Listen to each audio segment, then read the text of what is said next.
Claim ये भी कर रहे हैं कि जो मल्टी एजेंसी सेंटर जो गृह मंत्रालय के तहत काम करता है, उसने उसके बारे में टिप ऑफ दिया था, उसके बारे में जानकारी दी थी, और उसके बाद भी कहीं ना कहीं दिल्ली पुलिस आगे बढ़ी थी और गोरखपुर से उसको हिरासत में लिया गया था। और उसका प्लान कहीं ना कहीं बड़ा प्लान था होली के मौके पर वारदात करने का।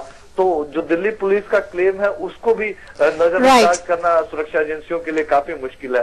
तो एनआईए एक स्वतंत्र एजेंसी होगी जो दोनों ही राज्यों के जो क्लेम्स हैं उसको देख सकेगी और स्वतंत्र फैसला ले सकेगी इस मामले में। Right, Sudhakar, it's being said that Delhi police claim that he was a Hizbul Mujahideen terrorist. What information do you have on that? जी बिल्कुल, हिजबुल मुजाहिदीन का टेररिस्ट वो था, वो ये बात खुद भी कबूल कर चुका है जब वो हिरासत में स्पेशल सेल के हिरासत में आया। और कहीं ना कहीं उसी के बाबत उसकी फैमिली ये दावा कर रही है कि वो अब सरेंडर करना चाहता था, आत्मसमर्पण करना चाहता था, इसलिए वो नेपाल के रास्ते भारत आ रहा था। ये उसकी फैमिली के लोग क्लेम कर रहे हैं।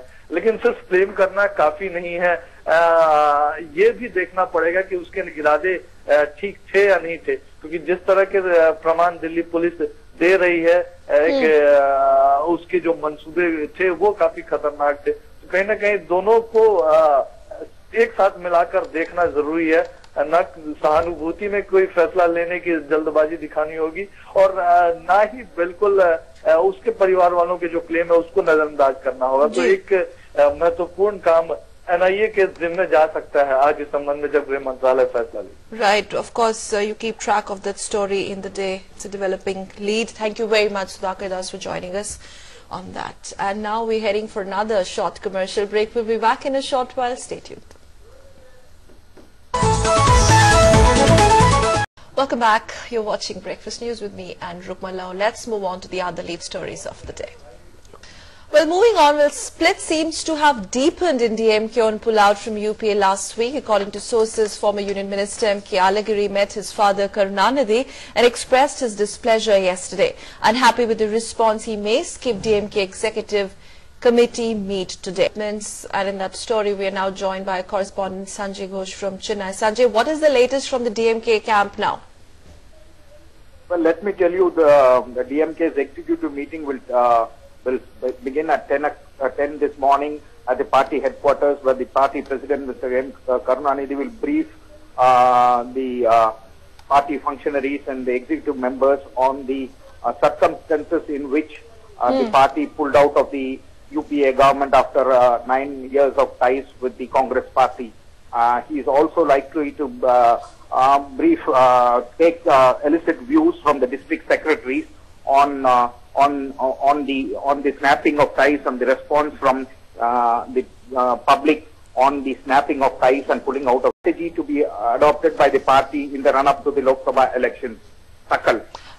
But of course, as we've been reporting, that now split apparently within the DMK has deepened as far as pulling out from the UPA is concerned. And now with Alagiri's decision, in fact, he's already expressed his displeasure, and as you just reported that in all likelihood he may skip DMK's executive committee meet today. Already DMK had lots of issues. It was isolated on the Tamils, Sri Lankan Tamils issue, and now this, the latest, the split within the party.